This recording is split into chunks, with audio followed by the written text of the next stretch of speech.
Once upon a time, there were 3 little pigs.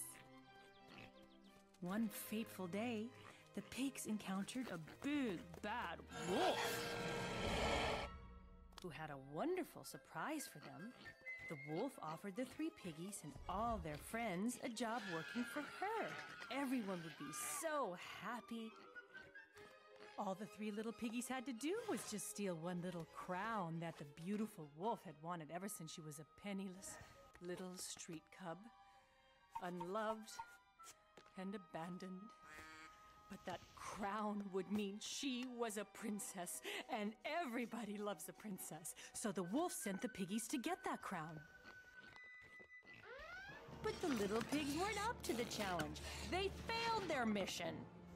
So the wolf huffed and puffed, and she blew them off the face of the earth!